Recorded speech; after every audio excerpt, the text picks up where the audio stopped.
about iPhones being compared to cinema cameras and even prosumer cinema cameras or whatever. Yeah. And he says, interesting. And then I watched the video, and it just shows a guy or a couple guys rigging this phone up to this big cage and doing all the software, the hard, the follow focus. They attached the cage, they attached the monitor, they did all these kind of like adapters to get an SSD to work with it, whatever. Did all this crazy stuff. Right. So my thing is like, why do all this stuff, right? In the name of, hey, everyone can do films now.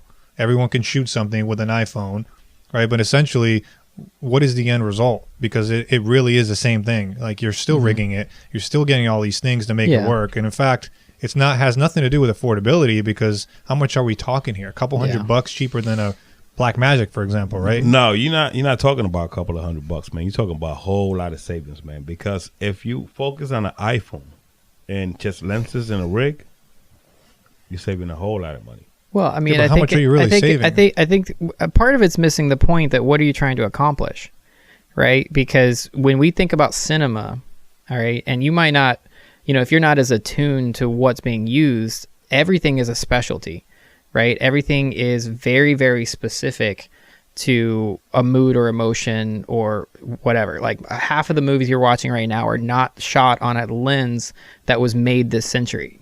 Like in the 21st century, it was everything. We're going back to vintage. We're going back to emotional looks and feels. So for cinema, it's not even a fair comparison, because you could compare it to the most digital lens that's out there right now that's being used, and it's not going to still look like something that A24 is doing, because they're shooting on Super Baltars, they're shooting on K35s, they're shooting on old glass and old emotional elements. That's the part that's missing in an idea like that the iPhone can shoot cinema. Like the iPhone can shoot 10-bit, it has 12 stops of dynamic range, all that's really cool, but does it actually add emotion to stuff, Yeah. Well, what I was trying to tell you about is, yes, I get all that, what you're saying, you got to buy all these lenses, but the point of the video shows that they're already spending money to make this thing work, because they're putting in rigs, additional adapters, and follow focus rings. You're already passing the amount that would cost you to already be ready, like a GH5, for example. Out of the box, it's ready to go. All you need is a lens, and you can handhold this thing,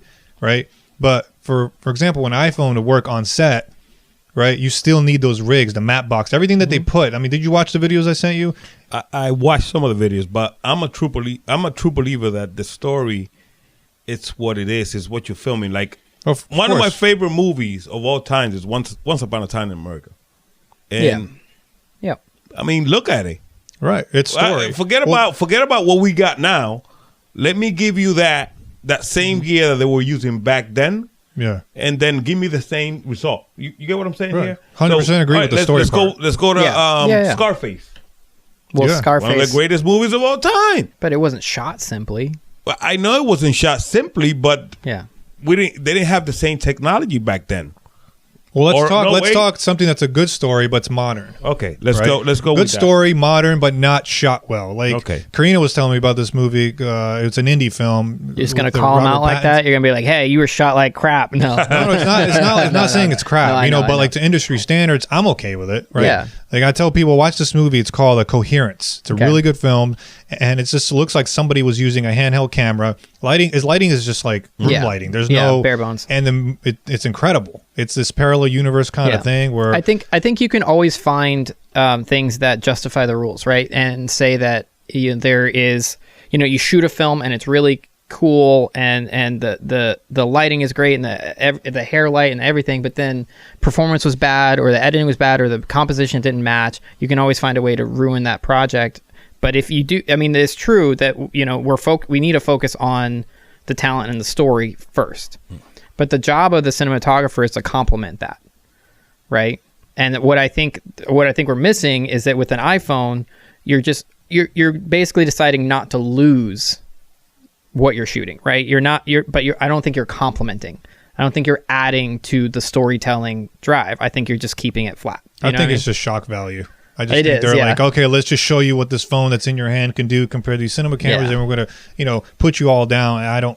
I think it's the wrong way to go about it. And I'm going to say it's an amazing product. I'm going to say that, but from making videos and having enough content, wow. Like for BTS, and then it's amazing. For example, the fact that you can put in desensors on it, the fact that you can, it's a you can get Hasselblad glass that looks phenomenal, high contrast, low contrast, so much more control for content creation. But to compare it to cinema, compare it to, it's just, that's the stretch. That's the stretch, And I will say this, like to add to your point, is that I've never seen a film where the story sucks and the quality is good, but I ended up liking it.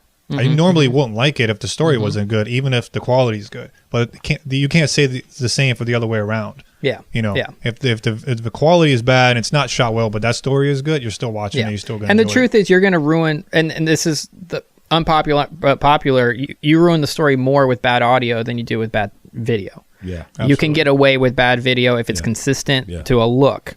Right? We have tons of movies made as found footage that proves that.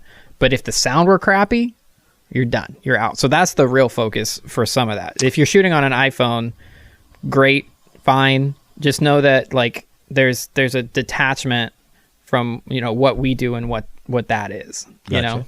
No, but the way I see it is for everybody that's coming up. You know what I'm saying? And got a bunch of excuses that we talked about the last show that we had. I mean, you can start. You get, it gives you a start, man. You can start somewhere. If you just have an iPhone, you don't have no excuses. Yeah, that's true. Bare bones. Bare bones, yeah. Yeah, I mean, I think it's mainly for not a big production. It's just for somebody who's trying to start out. Because when I watch these videos, they're always putting it in the light as if we're going to use this on a big budget. Not a big budget, but like a controlled environment, a controlled set. It has lighting. been used on a big budget. It has been used. I know, but when you got all those resources, the whole idea behind the premise of what they're doing is to show off to people who don't have those resources. Yeah. So to test it in areas where the resources are available, it's almost like void. You can't do that. You understand what I'm saying? Yeah. We won't be able to shoot anything on an iPhone right now. We just won't accept it. We probably run a test, which we are probably going to run. But if like Apple did their commercial with they should have done it with no professional production crew and no lighting. That's really how I get that. You understand what I'm saying? That's how it should be presented to see this is how you can do it without. And now, it's like the microphone aspect, right? You can take a $200 microphone and plug it up to an amazing preamp and it'll sound great. But the other way around, you cannot do that. If you get a real expensive mic and it's going through a bad preamp, it won't sound as good. Yeah. So what's powering it is very important. Light. And that's always been the truth. The truth is the power of cinema is lighting. That's absolutely the visual nature is all light. All you're doing is capturing light. A camera is a sensor, and a sensor captures the light that you give it. That's all it is. And point your set, how it looks, and Well, that's the thing. It's like however you lit this, because the set's not visible if there's no lights, right? The talent's not visible without lights. So really, all you're doing is capturing what is bouncing around and is able to go into the camera. So if you don't have control of that, you're going to sit there and be like, oh, but it was supposed to look amazing. But it's not. It's still you're still in your living room with just the lamp on. It's, you have to find a way to gain other types of control to do it. And I think part of that goes to like if you had time and money, you could shoot on an iPhone, but then that defeats the purpose. Yeah, absolutely. Yeah, man. Well, I don't know. It's a fascinating thing to talk about because it's if people want to go that route, I'm okay with it. Yeah. I just don't like the way. I'm not saying I don't like the way, but the way it's being approached, it's almost like when the Pocket 6Ks came out, right? Or the Pockets came out, period. They weren't advertised as you need to get all these things. But essentially, we were sold into it because we realized we had to do it, right? Right. So, like, I think they're selling the product in a way where you got to put all these rigs on to make it work, so it just defeats the original purpose, Yeah. Well, but to your point, I do think it's a starting place. Right, because remember when I was a kid, like 10 or 11, and they bought me a little flip recorder. It was like the white ones. They still sell it, and it just had a USB that went out, and it could record like 1 hour of HD, and you could go out and you could just film whatever. You could just create content and get used to framing and doing all that kind of stuff. And so for that, maybe mom and dad aren't going to buy you an official video camera because it only serves one function, but they bought you a phone so they could stay in touch with you, and the phone does have the potential to put some interesting content out there.